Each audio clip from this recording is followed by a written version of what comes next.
Hi all. Yeah, we got Triangulum out the door finally.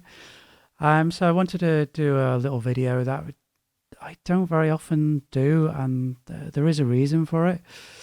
Um, so what I wanted to do is just a little chat about one of the compositions in Triangulum, and I'm probably going to do a couple more videos for other tracks as well. When I return from holiday, so I go on holiday after tomorrow. That's why I've been I've been working about 15-hour days to try and get Triangulum out the door. I've been absolutely exhausted, so I'm very, very tired, but I'm really pleased with Triangulum. I think getting some really good feedback on it. So with this video, I wanted to do a little composition video, talk about where the inspiration came from, um, talk about how it was put together and show you a little bit of it as well. So we'll do a couple more of these videos on Triangulum with other tracks as soon as I get some time. So the track that I want to show you today is which one is it? It's called The Price. Troy and Roll. I know I'm erming a lot in this video. I don't like to rehearse these videos because I don't like videos that come across as fake and over rehearse. I like it to be genuine, so put up with my erms. Yeah, so this one's called The Price, Troy and Roll, and it's actually a track which is quite heavily based on score from Star Trek: The Next Generation, because I'm a big TNG fan, and I really am fond of some of the music, and it doesn't get the credit it deserves, I think. So I've taken the basis of the tune from one of the real tracks from the show, and I've basically took it and run with it and took it in a new direction as it's carried on. So I'll play you a little bit of the original. I can't play too much of it, unfortunately, for copyright reasons. But this one it's by Ron Jones, and it's kind of a romantic slash chill out track. It's got the late 80s, early 90s synth vibe to it as well. So here's the original.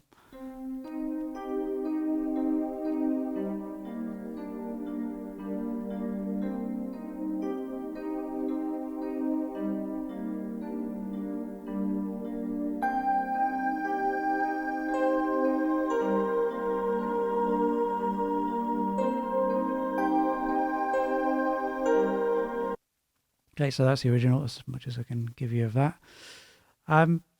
So rather than do an exact duplicate of it, I gave it a nod in the beginning, so you'll certainly recognise that if you've got Triangulum.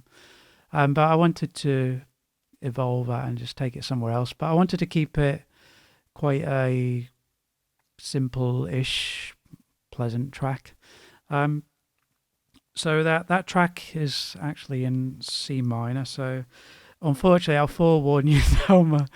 When I use OBS with Cubase, it doesn't natively properly support running sound from Cubase. So there's a massive lag because I've got to use Voicemeeter Banana. There's a massive lag. It is really, really off-putting with a keyboard, but I'll try my best. But if it's a bit all over the place, it's not because I'm cack-handed. It's just a delay putting me off. So yeah, basically that track is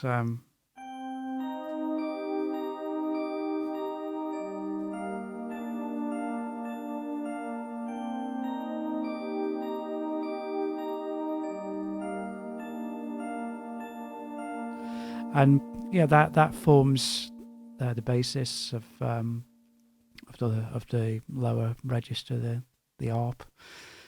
So that's basically that theme's repeated throughout the track, and there's subtle changes to the arpeggio as it goes through, just to keep it a little bit more interesting. So in the Triangulum version.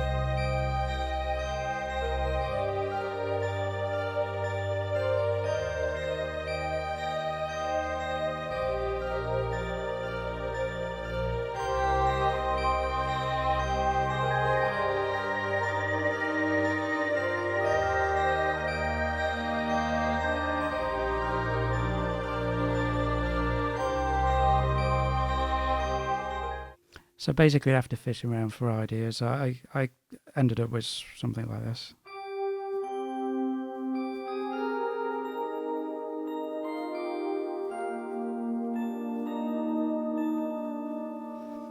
And then I figured something that was a bit more emotional was the English horns. That's a virtual instrument there, so if you can see that. So I changed that obviously. So we had.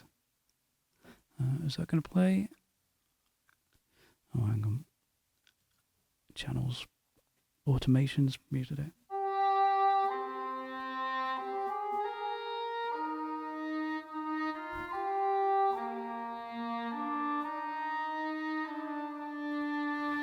I get something quite emotional like that. I wish I wish that lag wasn't there, but hopefully you're getting the idea. So you get something nice over that arpeggio. It's a really nice instrument as well.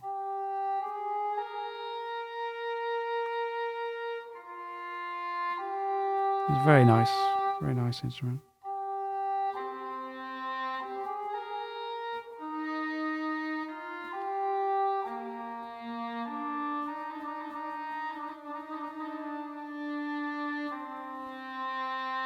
So yeah, you can hear that if I hit the keys really quick.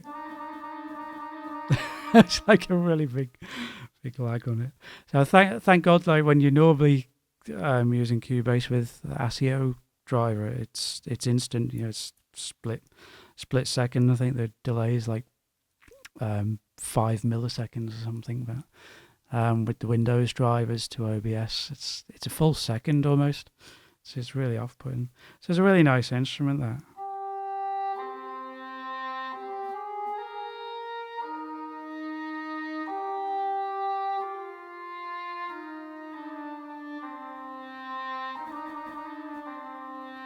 Yeah, it's a nice instrument, that. So, yeah, basically that's how you get the ideas over top. You play around with something over top, so you get the arpeggio going. Like, you could play something quite different over it.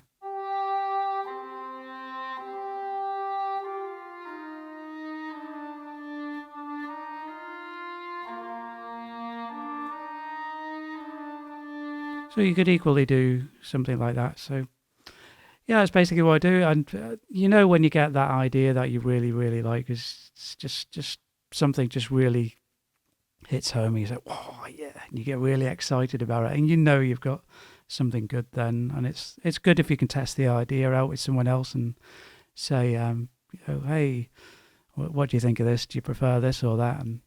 And quite often it's Obsidian Ant that I knock these ideas out to. So actually some credit to Obsidian Ant, because when you're deep in composing, it's sometimes hard to tell which is the best idea and which is going to stick. You just can't make up your mind. So I quite often bother out Obsidian with that, and I say, right, which one do you prefer, A, B, or C? And with a couple of tracks on Triangulum, he's the one that's named, I like this version more, so there's a bit of credit there. So thanks to him for that. Yeah, and you're basically building up like that.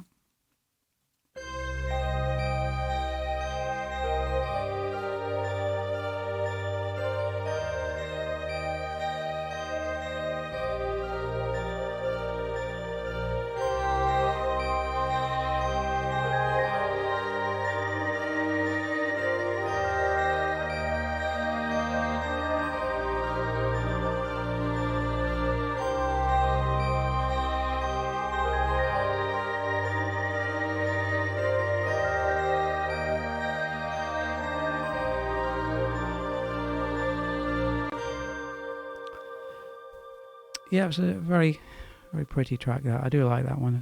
It's been a memorable one that for many years. So I really wanted to do something with that. I've been planning something like that for years. It's the first time I've actually got around to it. So there's a little bit of an insight into this track from Triangulum. So that one's called The Price, and it's from the Troy and Rahl scene from Star Trek TNG. So yeah, thanks for watching. Hope I haven't bored you. I'll keep it pretty brief there. I'll leave it there. So thanks for watching, and I'm going on my holidays after tomorrow, so I'll see you in a few weeks. So bye-bye. Bye-bye.